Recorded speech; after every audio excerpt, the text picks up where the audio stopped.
வணக்கம். ரொம்ப முக்கியமான ஒரு அப்டேட். ஜோசா 2025 கவுன்சிலிங்ல பார்ட்டிசிபேட் பண்ண ஸ்டூடெண்ட்ஸ் எல்லாருக்குமே ரவுண்ட் 1 சீட் அலாட்மெண்ட்ங்கிறது பப்ளிஷ் பண்ணிட்டாங்க. ரொம்ப முக்கியமா இப்போ உங்களுக்கு ஒரு சீட் கிடைச்சிருக்கலாம், கிடைக்காமையும் போயிருக்கலாம். இப்போ நம்ம என்ன முடிவு எடுக்க போறோம் அப்படிங்கிறத பொறுத்து தான் நீங்க காலேஜ்ல சேர்றதும் சேராம போறதும் இருக்கு. ஸோ முக்கியமான அப்டேட்ல நிறைய இன்ஃபர்மேஷனை இந்த வீடியோவில் உங்கள்கிட்ட நான் ஷேர் பண்ண போறேன். நம்ம சேனலை புதுசாக பார்க்க வந்திருக்கீங்கன்னா மறந்துடாம சப்ஸ்கிரைப் பண்ணிங்க. நானும் உங்கள் ட்ரெண்டிங் தமிழ் கோபி. ஹலோ டிடிஜிஸ்.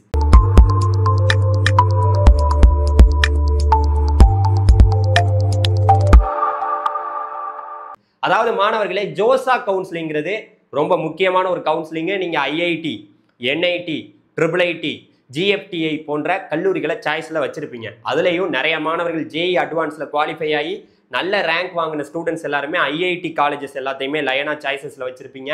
அடுத்து NITs வச்சுருப்பீங்க. அதுக்கடுத்து IIIT, GFTI எல்லாம் வச்சுருப்பீங்க. இப்போ உங்களுக்கு ஒரு சீட்டு அலாட் ஆகிருக்கும், அலாட் ஆகாமையும் போயிருக்கலாம். இப்போ உங்களுக்கு ஒரு சீட் அலாட் ஆயிருக்கு, அதை எப்படி நம்ம தக்க வச்சுக்கிறது அப்படிங்கிறத நான் இந்த வீடியோவில் தெளிவாக சொல்கிறேன். அதுக்கு முன்னாடி நீங்கள் நல்லா கவனமாக தெரிஞ்சுக்கணும். உங்களுக்கு சீட்டே அலாட் ஆகலைன்னு வச்சுங்களேன், ஒரு ப்ராப்ளமும் இல்லை. Round 2, round 3, round 4, round 5, round 6 கிட்டத்தட்ட அடுத்து பார்த்தீங்கன்னா 5 ரவுண்டெல்லாம் இருக்குது. இப்போ வந்திருக்குது ரவுண்டு 1ஓட ரிசல்ட்டு தான். சரி, இப்போ எனக்கு சீட்டு கிடைச்சிருச்சு, ரவுண்டு 1ல் சீட்டு கிடைச்சிருச்சு சார், இதை எப்படி நான் தக்க வச்சுக்கிறது அப்படின்னு கேட்டிங்கன்னா, நல்லா ஒன்று புரிஞ்சுக்கணும். நமக்கு கிடைச்சிருக்கு பார்த்தீங்களா ஒரு சீட்டு, உங்களுக்கு சீட்டு ஒன்று ஏதோ ஒன்று கிடைச்சிருக்கலாம். ஒரு டிபார்ட்மெண்ட்டு ஏதோ ஒரு IITயோ NITயோ இல்லை IIITயோ எங்கேயோ வேணாலும் கிடைச்சிருக்கலாம். கிடைச்ச சீட்டை நீங்கள் தக்க வச்சுக்கணும் அப்படின்னா கண்டிப்பாக நீங்கள் 3 ஆப்ஷன்ஸ் அதில் உங்களுக்கு ஷோ ஆகும். என்னென்னா, இப்போ எனக்கு கிடைச்ச சாய்ஸ் கன்ஃபார்ம், எனக்கு இதுவே ஓகே சார், எனக்கு இந்த சாய்ஸ்லேயே நான் படிச்சுக்கிறதுக்கு விருப்பம் இருக்குது, எனக்கு இந்த காலேஜ் எனக்கு நியர்பையில் தான் இருக்குது, எனக்கு எல்லாமே ஓகே தான் அப்படின்னா நீங்கள் ஃப்ரீஸுங்கிற ஆப்ஷனை கொடுத்துடலாம். ஃப்ரீஸ்னா எனக்கு கிடைச்ச காலேஜ் ஓகே அப்படின்னு தான் அர்த்தம்.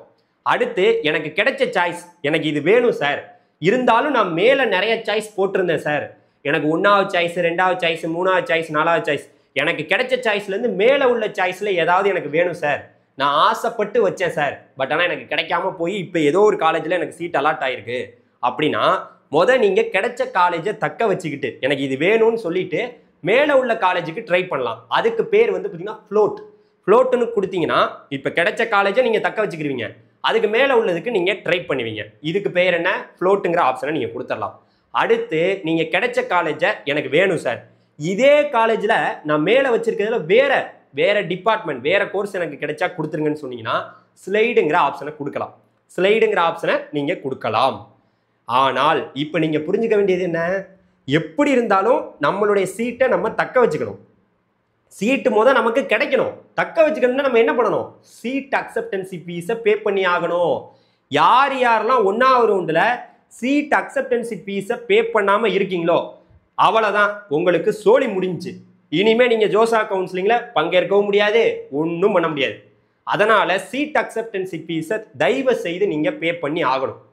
எவ்வளோ சார் பே பண்ணணும் அப்படின்னு கேட்டிங்கன்னா, SC ST PWD கேட்டகரிக்கெல்லாம் 15,000, மற்ற மாணவர்களுக்கு 30,000, அதர் கேண்டிடேட்ஸ் எல்லாத்துக்குமே 30,000 சொல்லியிருக்காங்க. அதை நீங்கள் ஆன்லைன் வழியாக பே பண்ணி ஆகணும். நீங்கள் எல்லாருமே ரிசல்ட்டை பார்த்துருப்பீங்க, உங்களுக்கு சீட்டு ஏதோ ஒன்று அலாட் ஆகிருக்கும். அலாட் ஆனதை கன்ஃபார்ம் நீங்கள் ஃப்ரீஸு, ஃப்ளோட்டு, அதுக்கடுத்து ஸ்லைடுங்கிற ஆப்ஷன் கொடுத்தாலுமே கிடைச்சிருக்கதை நீங்கள் தக்க வச்சுக்கணும். தக்க வச்சுக்கிட்டு தான் நீங்கள் என்ன வேணாலும் பண்ணலாம். தக்க வச்சுக்கணும்னா நீங்கள் சீட் அக்செப்டன்சி ஃபீஸை பே பண்ணி ஆகணும். பே பண்ணிட்டீங்கன்னாவே முடிஞ்சிருச்சு, அவ்வளோதான். நீங்கள் பே பண்ணிட்டீங்கன்னா அடுத்தடுத்து நான் என்ன சார் பண்ணுறது அப்படின்னா, இப்போ எனக்கு ஒரு சீட் அலாட் ஆயிடுச்சு. சீட் அலாட் ஆனதுலேருந்து சார் இந்த காலேஜை நான் இது எனக்கு வேணும் தான் அப்படின்னா நீங்கள் அவங்களுக்கு முடிஞ்சிருச்சு. ஃப்ரீஸுங்கிறவங்கள அவங்கள தள்ளிடுவோம். அடுத்து ஃப்ளோட்டுங்கிற ஆப்ஷன் கொடுத்தவங்க அடுத்தடுத்த ரவுண்டில் பார்த்துக்கிட்டே இருக்கலாம். 2வது ரவுண்டில் பார்த்துட்டு இருக்கலாம். ஒருவேளை கிடைச்சதை விட பெட்டரா மேலே கிடைக்கலாம். நல்லா ஒன்று புரிஞ்சுக்கணும், மறுபடியும் உங்களுக்கு பெட்டரா மேலே ஏதாவது ஒன்று கிடைச்சிச்சுன்னு வச்சுங்க, அவ்வளோதான். அதுலேருந்து மறுபடியும் கீழே வர முடியாது. எது கிடைக்குதோ அதோட முடிஞ்சிருச்சு. ஸோ அதனால் ஃப்ளோட்டுங்கிற ஆப்ஷன் கொடுக்குறவங்களும் கூட மேலே உள்ளதில் நமக்கு நியர்பையில் எங்கெங்கெல்லாம் நம்ம வச்சோம், அங்கே வச்ச இடமெல்லாம் நமக்கு கரெக்டாக இருக்கா, அந்த கல்லூரிகள்லாம் நம்ம கிடைச்சாலும் நம்மளுடைய மனமாற நம்ம ஏற்றுக்குருவோமா அப்படின்னு நினச்சிக்கிட்டு ஃப்ளோட்டுங்கிற ஆப்ஷனை கொடுக்கணும். ஸ்லைடுங்கிற ஆப்ஷன் கொடுத்தவங்க எனக்கு கிடைச்ச அந்த இன்ஸ்டியூட்டு, அந்த ஏரியா எனக்கு ஓகே, நான் வச்ச இடம் எனக்கு ஓகே, ஆனால் எனக்கு அதில் வேறு டிபார்ட்மெண்ட்ஸும் வச்சுருக்கேன், அப்படி இருந்தால் கொடுங்க அப்படின்னு சொல்லலாம். எப்படி இருந்தாலும் நம்ம சீட் அக்செப்டன்சி ஃபீஸை பே பண்ணி ஆகணும். இப்போ நீங்கள் சீட் அக்செப்டன்சி ஃபீஸை பே பண்ணிட்டீங்கன்னா ஒரு ப்ராப்ளம் இல்லை. அடுத்தடுத்து நீங்கள் என்ன ஆப்ஷன் கொடுக்குறீங்களோ, இப்போ ஃப்ளோட் ஒருத்தவங்க கொடுத்துருக்காங்கன்னா அடுத்தடுத்த ரவுண்டில் 2வது ரவுண்டில் மேலே ஏதாவது ஒன்று கிடைச்சிச்சுன்னா மறுபடியும் ஃப்ளோட் கொடுத்து பார்க்கலாம். இப்படி ஃப்ளோட் கொடுத்து எப்போ வரைக்கும் பார்த்துட்டு இருக்கலாம்? நீங்கள் 6th ரவுண்ட் வரைக்கும் ஃப்ளோட்டுங்கிற ஆப்ஷனை கொடுத்து பார்த்துட்டு இருக்கலாம். ஒருவேளை உங்களுக்கு பிடிக்கல, எனக்கு இந்த காலேஜ் விருப்பமே இல்லைன்னா நீங்கள் உங்களுக்கு வந்து பார்த்தீங்கன்னா வித்ட்ரால் பண்ணிட்டு 2வது ரவுண்ட்லேருந்து உங்களுக்கு என்ன ஆப்ஷன்ஸ் இருக்குது? உங்களுக்கு வித்ட்ரால் ஆப்ஷன் இருக்குது. நீங்கள் எனக்கு வேணாம் அப்படின்னு சொல்லிட்டு, அதாவது அதுலேருந்து நீங்கள் வித்ட்ரால் பண்ணிட்டு போகலாம். எனக்கு வேணாம் சார், எனக்கு சீட் வந்து பார்த்தீங்கன்னா நான் எக்ஸிட் ஆகிக்கிறேன், எனக்கு இந்த ஜோசா கவுன்சிலிங்கே வேணான்னு சொல்லிட்டு கூட நீங்கள் 2வது ரவுண்ட்லேருந்து வெளியில் போகலாம். இது தெரிஞ்சுக்கிறது மட்டும் இல்லாமல் நல்லா ஒன்று புரிஞ்சுக்கணும். நம்ம இப்போ டாக்குமெண்ட்ஸ் எல்லாத்தையும் உள்ள அப்லோட் பண்ணணும். என்ன ஃபர்ஸ்ட் வந்து பார்த்தீங்கன்னா நீங்கள் உங்களுடைய ஆப்ஷன் என்னங்கிறத கொடுப்பீங்க 1. 2வது என்ன பண்ணணும்? உங்களுடைய அந்த சீட் அக்செப்டன்சி ஃபீஸை பே பண்ணுவீங்க 2. 3வது என்ன ஆப்ஷன்? 3வது நீங்கள் என்ன பண்ணணும்? ரொம்ப கவனிக்க வேண்டியது, டாக்குமெண்ட்ஸ் எல்லாம் உள்ள அப்லோட் பண்ணணும்.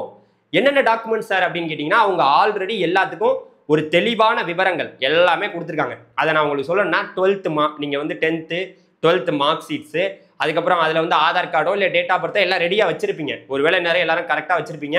உங்களுடைய ஜேஇ மெயின்ஸோட அட்மிட் கார்டு, அது இல்லாமல் அடுத்து வந்து பார்த்தீங்கன்னா நீங்கள் என்ன கேட்டகிரி, நீங்கள் நம்ம தமிழ்நாடு மாணவராக இருந்தீங்கன்னா நீங்கள் வந்து பிசி பிசிஎம் எம்பிசியாக இருந்தீங்கன்னா ஓபிசி என்சிஎல் சர்டிஃபிகேட் வாங்கியிருந்தீங்கன்னா அதில் உங்களுக்கு இருந்துக்கலாம். ஒரு பிரச்சனையும் இல்லை. நீங்கள் சில பேருக்கு ஓப்பன்லேயே சீட் அலாட் ஆகிருக்கலாம். எப்படி அலாட் ஆகிருந்தாலும் நீங்கள் என்ன கேட்டகிரிங்கிறத நீங்கள் இங்கே கொடுத்தாகணும். ஸோ இதை நீங்கள் பார்த்துக்குங்க.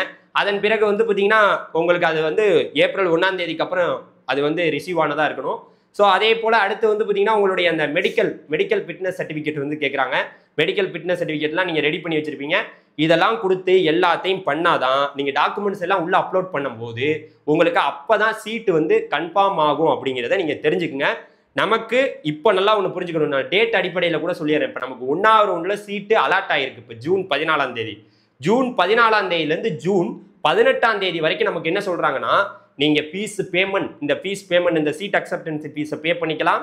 அதே போல் சீட் அக்செப்டன்சி பேமெண்ட் பண்ணுறது மட்டும் இல்லாமல் டாக்குமெண்ட்ஸ் எல்லாம் உள்ளே அப்லோட் பண்ணிவிட்டு நீங்கள் அடுத்து வந்து இப்போ நீங்கள் 18ஆம் தேதி வரைக்கும் எல்லாத்தையும் பண்ணி முடிச்சிட்டிங்கன்னா 19ஆம் தேதியும் 20ஆம் தேதியும் ஏதாவது கொரி இருந்ததுன்னா உங்களுக்கு மெயிலில் அனுப்புவாங்க. நீங்கள் தவறான டாக்குமெண்ட்ஸ்லாம் அப்லோட் பண்ணிட்டீங்கன்னு உங்களுக்கு கொரியில் அனுப்புவாங்க. நீங்கள் அதுக்கப்புறம் எல்லாத்தையும் கிளியர் பண்ணிக்கலாம். அடுத்தடுத்து 2வது ரவுண்டோட அலாட்மெண்ட்டுங்கிறது ஜூன் 21ஆம் தேதியும், 3வது ரவுண்டோட அலாட்மெண்ட்டுங்கிறது ஜூன் 28ஆம் தேதியும், 4வது ரவுண்டோட அலாட்மெண்ட்டுங்கிறது ஜூலை 4ஆம் தேதியும், 5வது ரவுண்டோட அலாட்மெண்ட்டுங்கிறது ஜூலை 10ஆம் தேதியும், 6வது ரவுண்டோட அலாட்மெண்ட்டுங்கிறது ஜூலை 16ஆம் தேதி நமக்கு ரிலீஸ் ஆக போகுது. சில மாணவர்கள் ஐஐடியில் சீட் எடுத்துட்டு எப்படியும் யாரும் வேணான்னு சொல்ல போகிறதில்ல. ஒருவேளை வேணும்னா நீங்கள் வித்ட்ரால் ஆப்ஷனுங்கிறது உங்களுக்கு ரவுண்டு 5லே முடிஞ்சிடும். நீங்கள் அந்த டீட்டெயில்ஸ் எல்லாத்தையுமே பார்த்துக்குங்க. தயவு செய்து உங்களுக்கு இப்போ ஏதாவது ஒரு சீட்டு சார் எனக்கு பிடிக்காத ஒரு காலேஜில் கிடைச்சிருக்கு சார், நான் என்ன சார் பண்ணுறது அப்படின்னா, தயவு செய்து இப்போ நீங்கள் சீட் அக்செப்டன்சி ஃபீஸை பே பண்ணி கன்ஃபார்ம் பண்ணி வச்சுருங்க. இந்த சீட்டை தக்க வச்சுக்கிட்டு நம்ம பார்சியல் அட்மிஷன் ஃபீஸை இன்னொரு பேமெண்ட் பண்ணணும்.